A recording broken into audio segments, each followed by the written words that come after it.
playoffs after they got their loss, and absolutely dominated with the carry jungles. I think he slots really nicely into the new meta. And Larson started playing the Akali, even played the Lucian mid, these super aggressive picks. So I think that Tank and River are going to have very big shoes to fill coming back into the team, into their spots as mid jungle with the opponents that they're now facing.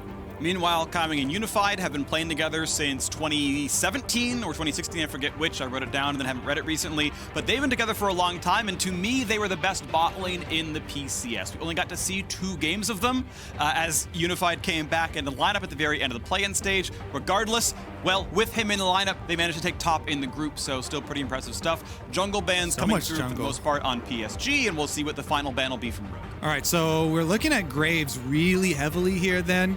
You know, with the jungle switch up once again for PSG, we're not going to see the jungle echo anymore, which they had so much success with in play-ins, and it's probably going to be either the Kindred or the Graves for them, most likely. And with this extra focus on jungling, they're very clearly trying to pinch Inspired. Okay, final ban coming through. We'll see what comes out. Will be interesting to see if Unified and Kaiwing can get revenge on the LEC. They had a play-ins run back in 2017 where they got 3-0'd by Fnatic as the final best of 5. Now they get to go take a shot at Rogue so many years later with new teammates and a new lineup, and see what can happen to this one. Larson, a player with a lot of eyes on for me. If it's gonna be a Rogue win, I'm looking a lot at jungle mid, at Inspired and Larson. Lucian was the most banned champion against them in playoffs. Yes, he was nerfed since then, but PSG left it up, and Larson scoops it up instantly. Yeah, I mean, they lost to Lucian, and then they immediately picked it up. And Larson has been fantastic with it. This does put more pressure on AP jungle, though, and when Nidalee and Lilia banned out, you expect something like maybe the Evelynn comes through for Inspired to combine a little bit more effectively with a solo lane Lucian. There's that Graves I was talking about for River. No surprise there. One of his most successful and most played champions. And Renekton might come through here for this one. It is the most played out of their top laner, Hanabi, and it sets him up for a lot of aggression down there. Of course, with Ornn banned, you can't easily pick a tank and stack armor. I think there's champions like Maokai and Malphite out there that you can play and do it, but waiting to see now what's going to come through. Might go for the fighter matchup. I do think Renekton's favored in that battle as the hovers come through. We'll just wait to see what Rogue actually wants to play. Yep, they definitely could still flex around as well, so we'll keep our eyes on it there. PSG very heavily indexing into attack damage thus far, with jungle and top committing to it in 1-2 this early on in their picks. Means they're definitely going to have to get that AP for tank for the mid lane. There's the Evelynn that I talked about. That's really, really easily paired with the Lucian, with the Lilia and Nidalee bans. Pretty much the go-to there. So now maybe we'll see the support pickup or bottom lane pickup. Can they get their hands on for Hans Sama? It is one of the aggressive lanes. We were talking about this before the match came up, Freak. But the aggressive lanes for Hans Sama, where he is either Kalista or Draven, and they try and play these kill lanes on bottom side of the map. I've really liked that look from Rogue. And since they already showed the early Lucian solo lane for themselves, this is going to be a Rogue that comes out hitting very quickly, looking to dominate some lanes, looking to try and snowball. And so it's going to be the Senna picked up right away, putting Unified back onto that one. He has been playing a lot of utility carries towards the very end of the split. Senna and Jhin were pretty much all he played during the PCS playoffs. He had a last match at the end right there, but that was his style that came through into that one. And so a lane that can safely play back and just survive can work very well up against this Kalista. You generally take the team fighting power of the not Kalista in most cases. She's usually kind of poised to win early lane, and if that doesn't happen, you're doing okay. Go ahead. I think that Rogue need to ban tanks Azir. Syndra plus Azir, I think, would be the two main AP carries for him, and his performance is going to be so critical here, as we kind of talked about. So with the extra one here on round 2, I think it's easily doable for themselves. Meanwhile, PSG trying to continue to ban out some top lane possibilities for Finn. Finn has been singled out as the single greatest point of exploitation on Rogue. Weak link. Yeah, exactly. For possibility for teams. So that's why, PSG with the early Renekton pick, they very clearly are calling out Finn. They're calling their shot. They want Hanabi to be that carry topside. That's what he has played at Worlds before. And we'll see if they can actually make it come good. So it's cool to see these teams, I think, building towards their strengths. Again, mid-jungle, a really, really big deal here for Rogue. On the PSG side, top lane is where you're looking right now. Renekton gonna be a bully, Lucian gonna be a bully, especially when packed up by the Evelynn. And now, as we see Orianna coming through, we know what the solo laners are. There's really no way you flex Ori top and Renekton mid, so you know these lineups for sure. And the question is, what goes top lane for Finn to answer Renekton? I don't think it's Lucian. I think it's gonna be Malphite. Yeah, exactly what I wanted to see. Armor, stacking, tank in the top side to deal with the physical damage exclusive top jungle duo. I love this, Freak. This is the no ego. We're like, PSG are calling their shot. They're like, yo, early pick Renekton. We're banning out other top laners. Finn, we're calling you out. Are you going to try and fight me? And Finn's like, you know what? Armor looks good here. You've got a triple first pick Armor there with Graves, Renekton, Senna. So top side is full attack damage. Malphite is an amazing pick for Finn and for the team composition that they are facing. They compound that engage with the Rakan as well. So Rogue actually coming out of this one looking really pretty, honestly. Now, Vander with his first Rakan play of the Summer Split Plus. Cool to see the champion pools kind of reaching out a little bit there. Of course, Vander has been playing League professionally since before Rakan ever came out. You have to believe he knows the champion pretty well at this point in time. But cool to see him adding something a little bit new, or, new again, refound, maybe rediscovered. But the lineups are in. We've got the Nautilus coming out on the other hand, on the other side right here. It is going to be some frontline. Still expecting Senna to be the farming champion down there for Unify, but I will keep that asterisk up as a possibility. And we'll see how these teams can go. Final comments come through for the coaches. And Rogue, I think expectations are on that they can turn it around for the LEC. Mad Lions had a rough road during playing, and you can't help but feel some of that weight on your shoulders, saying, okay, look, Mad Lions stumbled, but we will pick up where they left off. Don't worry, we're Rogue. We can take this one down. They won the LEC Summer Split regular season. They did great in best of ones, and here up against PSG Talon. And most of those players, first time internationally, you have to believe they've got what it takes. Yeah, and PSG Talon here, they made waves in play-ins with their substitute players, and so everybody is looking at Tank and River coming back into the team now that they've made it to the group stage. They're returning to the squad, and they need to prove that they still have it. And I think they may. It's going to be an exciting battle down here, and I want to see a lanes shakeout, how well these two teams can play. I know a lot of eyes were on Finn as a weak leak. Can he be exploited? Can it be a problem? But he's no ego, right? It's armor stacking on Malphite, and I want to give credit to Rogue for scouting a lot of the talent here. Top, jungle, and mid pretty much all got their LEC debuts on Rogue. They did the talent scouting. They put them in. Technically, Larson played 2 games in H2K, but that almost doesn't count. That team barely even played. This is Rogue putting in their roster together from the Polish League, from Ultra Liga, saying, don't worry, we're going to bring you back in. Let's play some LEC. They won the LEC regular season. They were the very first team qualified for Worlds because of how LEC's format works. And now they're here to play their first game of Worlds 2020 in a matchup where I believe they are just a bit favorites. And I do like how they took their licks in playoffs. They took the losses and they learned from them. And like we were talking about, they then used those strategies to their own benefits. And we're seeing them once again. They got the Lucian. So let's see what they had to prove with it. Larson and Inspired, the players I want to watch.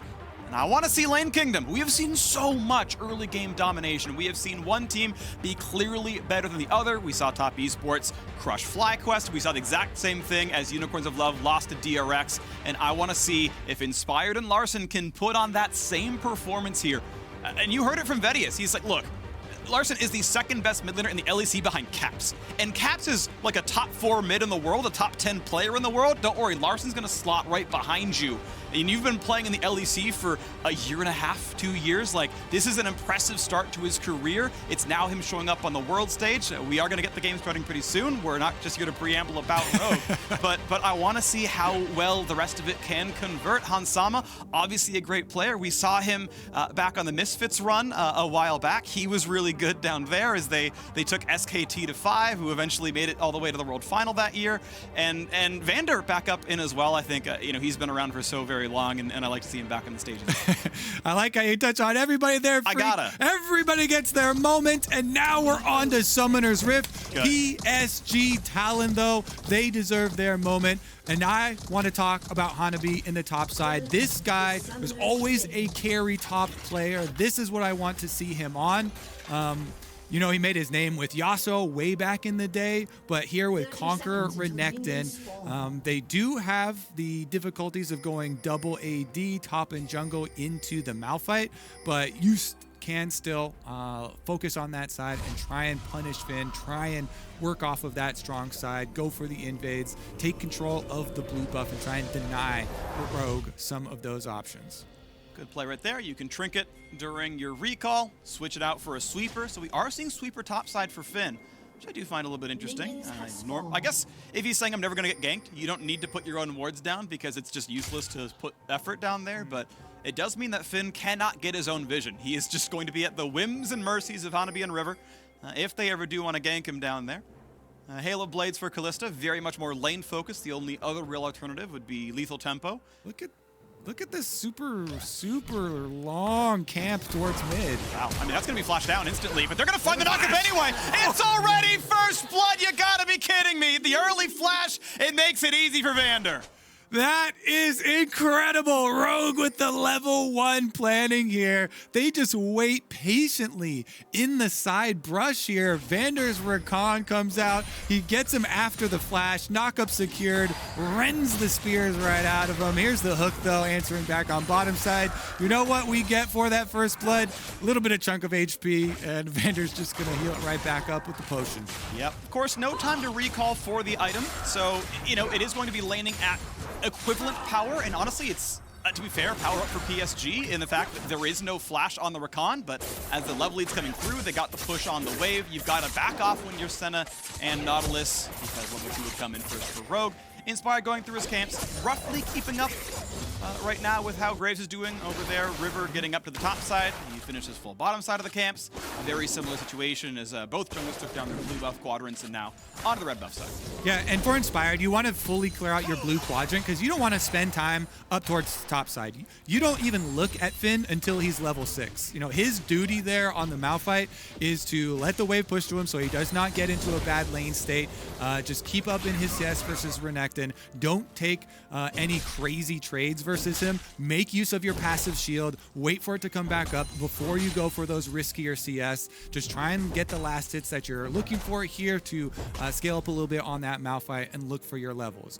That opens up all of the playmaking for Rogue to occur on the bottom and mid lane. They've got, yes, no flash on Rakan, but Evelyn is actually one of the, well, never mind, let's wait for the dive first, and then we can go into the jungle. Well, tank is flashless. Heal for move speed means the knockup. You gotta be kidding me. We talked about Hansama, Vander, and Larson. I thought Inspire's gonna be part of that one. But the bot lane has roamed up twice for mid lane ganks. The bottom lane ganking way more than either jungler in this game. It feels good for Inspired to be able to do a full clear on Evelyn. Just having his bottom lane pull off the ganks for himself, clears all of his camps, goes in, just collects his bottom scuttle crab right there. And we'll look into the future here because, yes, this is Hansama and Vander difference. Multiple gangs towards mid lane, burning tank's flash, punishing him again without the flash, returning to bottom and picking up their CS.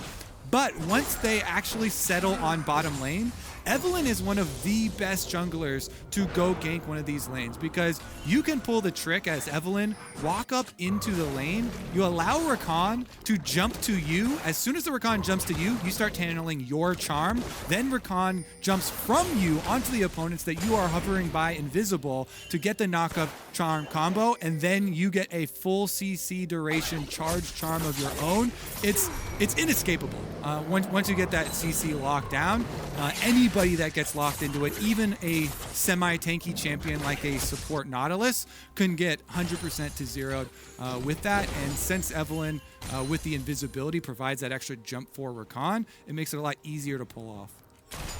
Early AP coming through right now. 900 gold lead to Rogue.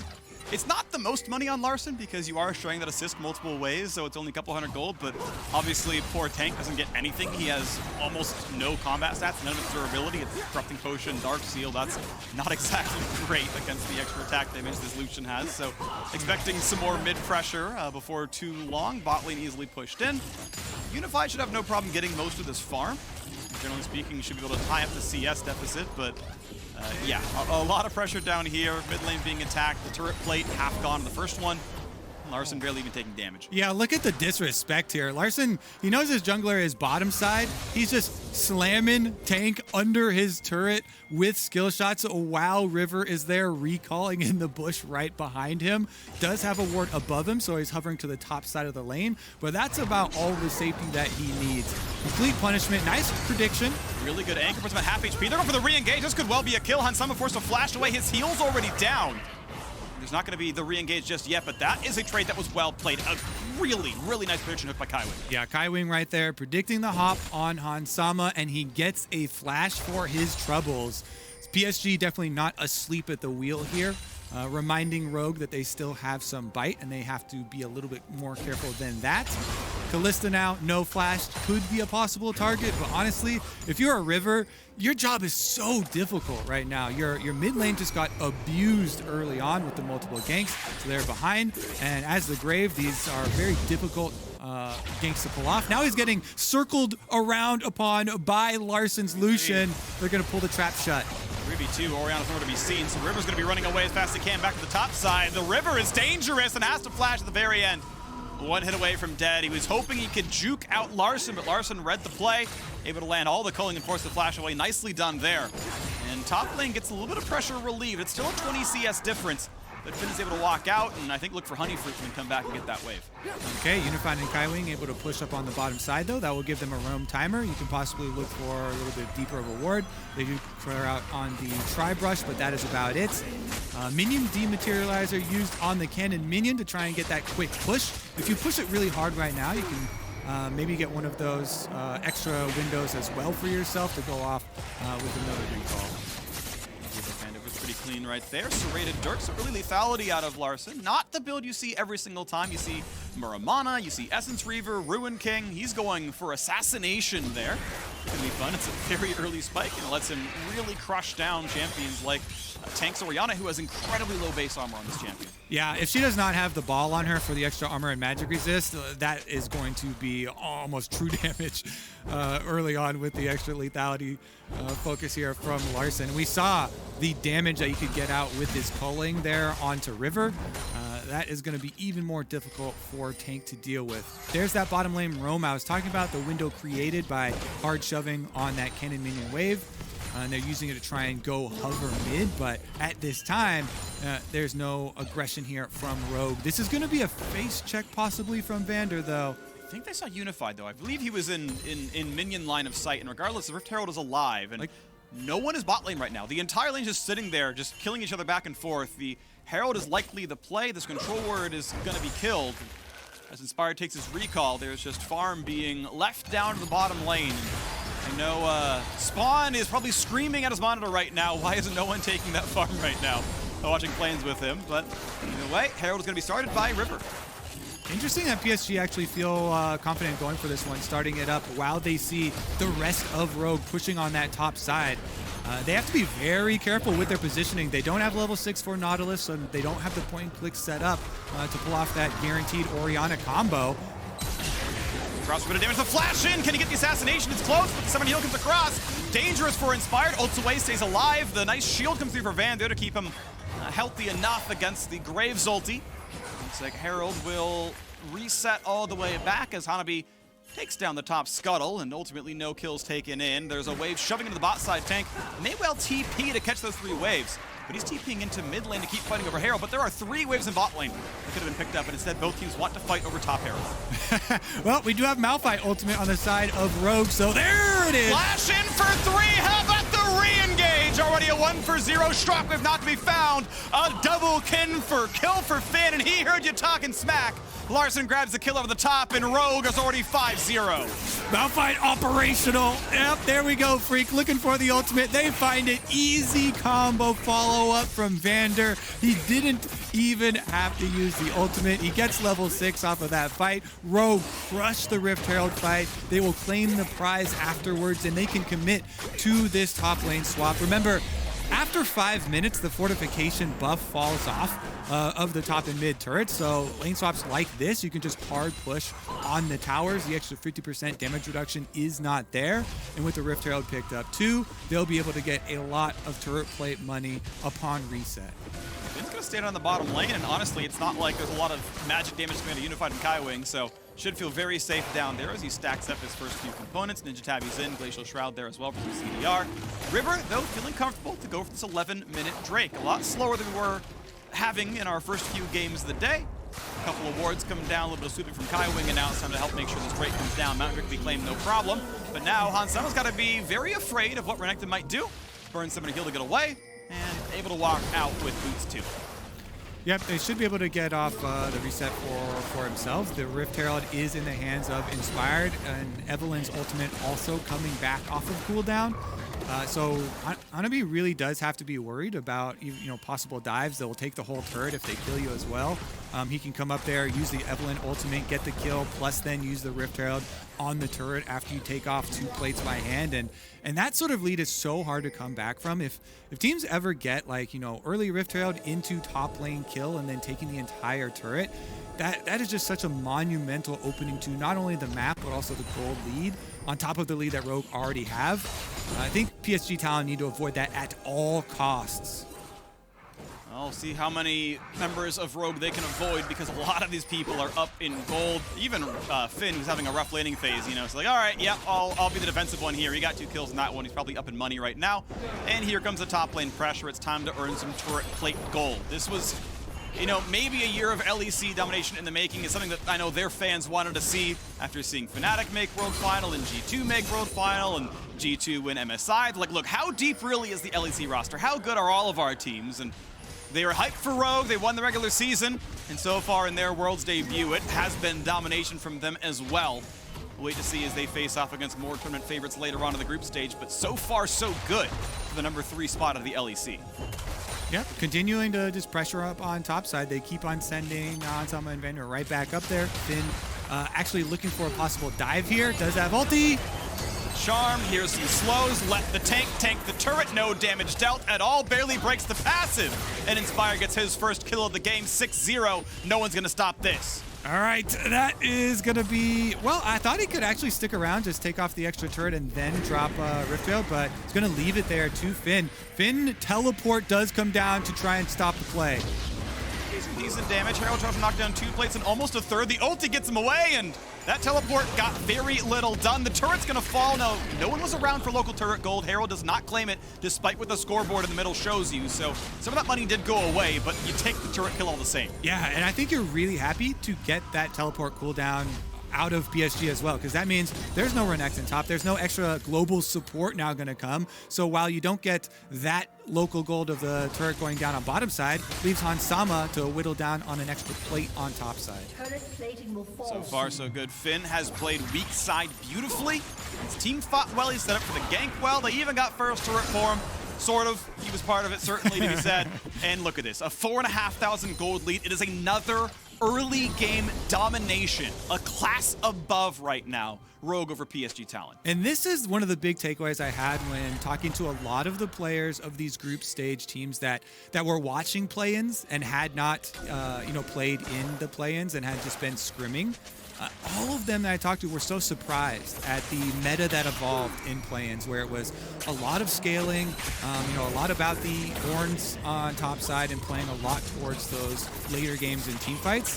Whereas, obviously, in the scrims and with a lot of these teams that have been having a lot of early snowball victories, Rogue here picking up on that trend as well. And the Yep. first 3 games now of groups have all had ginormous leads in the early stages, and the teams with those leads never let them go. So if the trend continues, it will be Rogue trying to extenuate these circumstances here. They definitely have the CC to do it.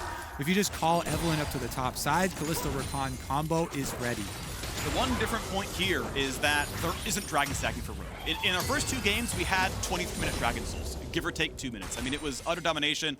Rogue spent their bot lane advantage getting kills in mid, which is not bad, to be clear. But it's going to be another gank coming across on the top side. The CC is there. Unified didn't have a chance. Kaiwing gets out. Rogue were stacking kills instead of Drake, so Soul will probably not be the win condition, but they will knock down turrets here. The combo is ready. The bat signal goes up. Here comes Inspired. Boom, kill. It's almost like clockwork here. You can call the kills as they're about to happen. Now he goes for the invade. Evelynn didn't even have to use the ultimate to secure that kill because they had so much overkill. So you still have to be worried about that devastating Evelynn combination. And Finn is waiting in the brush to say hi to their old buddy tank. Ooh, is he going for it? Is he going to flash in? Is he going to get the damage? There's a slow. They're going to try to bait the flash, and he never goes for it. If he flashes, they follow right away. He never presses the button. Now, the shockwave not going to land. Good escape, but the re-engage in the mid side is going to hurt. Inspire just barely gets out. Everyone's going to stay alive. They pull in the tank. That's not going to matter, Kaiwing. You're not going to get anything out of that one. Just using the aftershock cooldown for a few seconds. Yeah, Fire. A full-length Malphite ultimate should always be flashable by a pro player on no ping like this. So if you ever go for that, you're definitely going to get flashed. The only possible way would be like maybe point-blank flash on Malphite and then try and do a point-blank ultimate, but it's so risky to try and get that between turrets. So PSG Talon do try and chase them off. Turret still goes down for Rogue. Dragon now goes over as well, so they're very happy picking up the objectives instead of overforcing. It goes down to the bottom side. Larson already on split push duty, and he's already pressuring bot lane tier 2. And you can see in the minimap, he's got 3 wards supporting this push to know if people are coming over. No one's on the way. Justice for Nectin, and honestly, Hanabi not going to have a good time here against Larson. Justice rated Dirk into Essence Reaver, so early power spike into the more conventional scaling build. We'll see what comes in next for him, but obviously not threatened at all by Hanabi with a null magic mantle. Yep, I really like the crit builds for Lucian. Should be a pretty good win condition here for Rogue as they continue to try and snowball. With this early of all 3 outer towers now going down, with an Evelynn team that has engage capabilities of extremely long ranges, it's up to Rogue to get their first line of deep wards down through the jungle. And then if you toggle vision from PSG's side, the map is dark. It's so incredibly scary to go anywhere on this because you can have a Malphite ulting you from Fog of War. You can have an Evelynn sitting there invisible. So even if you see Rakan a screen away, all of a sudden he gets this jump over to the invisible Evelynn. You have Malphite coming out. The engage possibilities are insane for Rogue. Right now, they're going to take things in the dead of night here as the Fog of War allows them a pretty easy push towards Rift Herald as they pop the eye. On the other side of the map, you've got the team taking on bottom Scuttle here as well. Rogue really own all sides of the map right now. They may well own some of PSG's base before too long. 18 minutes into the game, Vander going to have to escape. No problem at all. ECW over the wall, he's safe. Now Hanabi is going to spot Finn. Not going to be able to get much damage done. Despite the level lead, it's just not going to matter. Black Cleaver is not really going to beat Sunfire Glacial Shroud, especially with reinforcements coming. And now Hanabi, he's in danger. Pops the ult, still being attacked. And now it's time to kite away once again for Hansama. Teleport coming in. This is going to be the re-engage. This is going to be the attempt at a comeback here for PSG. Is it going to be enough? Anchor's going to come in. They find Vander. A lot of CZ coming across. Hansama forced backwards. Ults in. There's a big knockup. There is everything all at once. Larson finds 1 and 2 kills. Now the re-engage to the backside. Vander forced to run away. They're going to keep him alive as Inspired finds kill number 3, and it's time for Kaiwing to run away. Rogue simply too strong. They're looking for kill number 4. Kaiwing trying to build some space, trying to get away, and he may just live. Rogue 10 and 0. A single Drake separating them from a perfect game. Yeah, you're playing with fire. If you try and chase down that combination, you can see Finn just waits on it. Hansama easily ults Vander out of any sort of danger. Once they send him back in, it's a freaking bounce house. Kalista ultimate knockup, Malphite ultimate, charms come through. It's actually ridiculous, the AoE combo that comes through, and Rogue dominate this map. They are not gonna let go of this game. You can see them just kind of kiting here. No no panic whatsoever. Just kite back into the brush. You can easily Callista ultimate out the Recon, then send him back in for the AoE. Finn gets the knockup into the charm, into the second knockup from the Recon. With Larson coming down, inspired there with the extra damage, they easily pick up the kills. We go back on the map now with an 8,000 gold difference. Second Drake a while ago was picked up by Rogue. Third one spawns in 130. Still not expecting Soul to be the win condition, but it will be 3 Infernals for whoever claims that. Now we'll wait to see how their mid game's gonna look, because Baron spawns in 7 seconds and Rogue have shown no signs of really giving up map control here. Really going to tell the difference here in the first couple of days that the teams and groups that come out and are able to snowball off of their strong points from draft. Once again, in this game, third game around, Rogue with a really strong bottom half. And it's actually, remember, Hansama and Vander with the early ganks. So well planned from them, hiding initially in that line brush towards mid. They ganked tank, they burned his flash, they got the first blood, and they weren't done there, Freak. They push their lane, they go for another gank. It's actually just so cleanly done how quickly they're able to snowball off of this early planning. Ward control gets to come through at the very least, so 30 gold earned by River. Rogue, of course, still trying to take control of this jungle, trying to take over this game. As Larson is shoving the top side, he is the primary split pusher, by the way. He's the one with the safety tools, the ability to dash backwards to ult as he kites away if he needs to, and ultimately he's the one knocking down side lane turrets. Rift Herald now summoned to make a little bit more happen as mid lane's gonna fall. Looks like with everyone leaving mid, Finn can walk away no problem, and Flame turret number 5, PSG Talon got a Drake at 11 minutes and have gotten nothing else since. Rogue have completely strangleholded this game. Yeah, the good thing about not having to rely on Dragon Soul, you can just rely on good old Baron. Before Dragon Souls existed, Freak, back in my day, teams used to end the games with Baron. That was the end game objective. These newfangled Dragon Souls are nice. Yes, they will still pick up all the dragons because the map is theirs and there's no reason to give that up. But that will be the death blow, is the setup that Rogue can pull around Baron.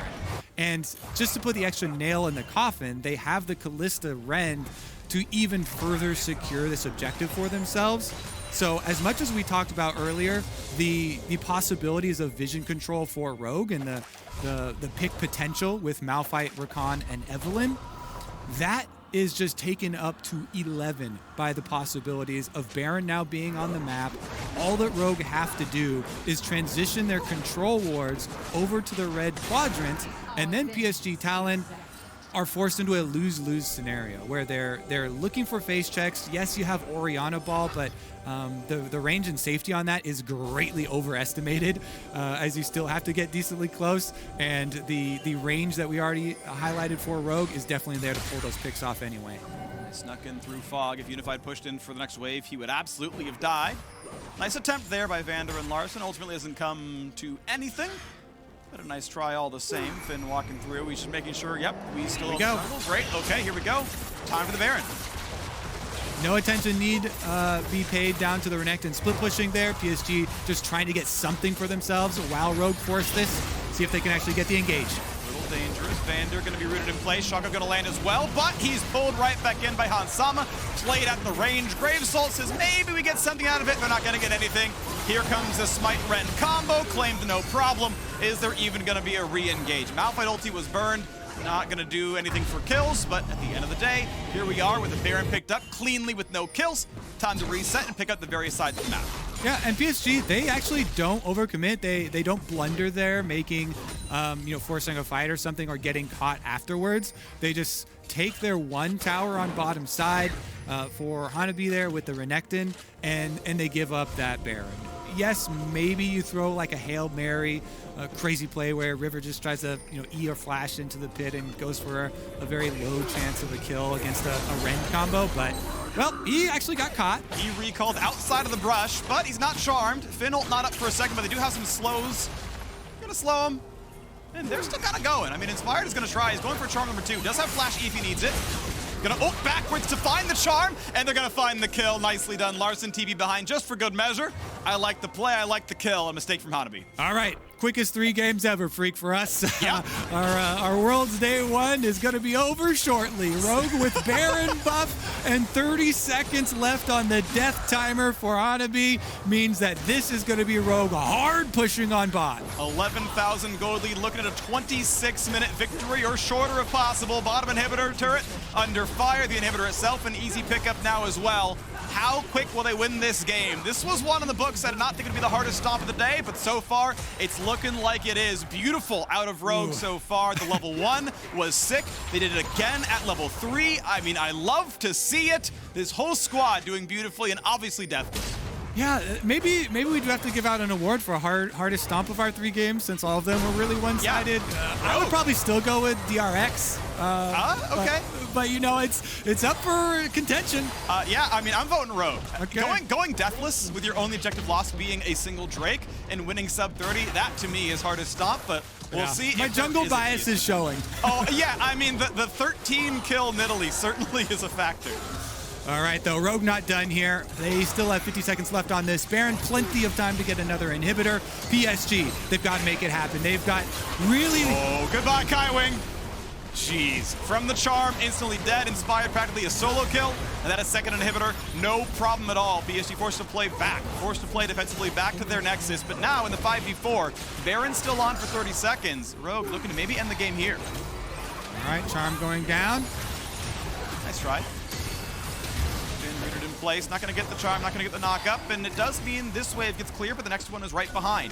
Respawn for Kaiwing up in 5 seconds. We'll have ulti. Finn's going to land the shockwave, or the ulti on the tank rather. The shockwave delivery not going to land. Good flash wave from Larson. The unstoppable force does in fact move the tank away, and that means the Nexus turret will drop, and we will get a reset in time for Drake number 4. All right, so PSG are able to fend them off on this push.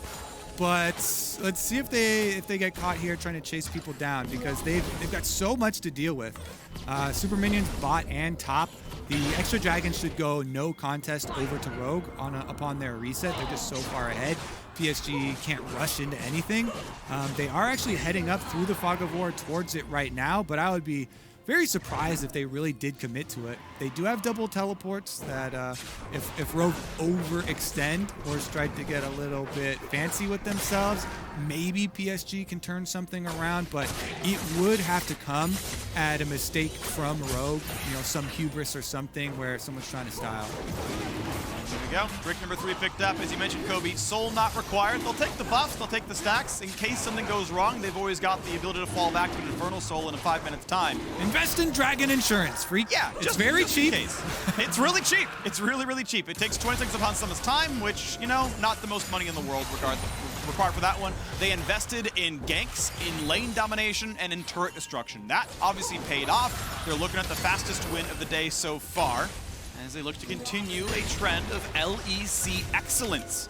Rogue, their first time on the world stage. 2 years as a European League of Legends org, and looking pretty solid here in their second year and their first run at Worlds so far. A near perfect game against PSG Talon. Kaiwing pulls in Vander, gonna get a bit of damage there. River forced back. Finn pretty much impervious to turrets, but no reason to take it for no reason. Your base is now my base. You're gonna get attacked from behind. He's putting on the flare for good measure. They're all hitting emotes. Yeah, they're in good moods. They're in good sorts right here. And this is, of course, a scary group. The other 2 teams that we will see in the next game are 2 of the tournament favorites. And there comes the engage. There's Unstoppable Force on a 2. Charm on even more. Double kill for Inspired. Here comes the kill on a Kaiwing. It's basically the ace. There's nothing left to do. It's going to be a bloodless victory. Rogue don't lose a single champion. Larson's going after Kaiwing. They lost a single turret, and that is it. Rogue, with utter domination, will slaughter PSG Talon. They will take down the Nexus in under 29 minutes. And Rogue have shown up to Worlds to dominate the competition. Congratulations on the win over PSG Talon.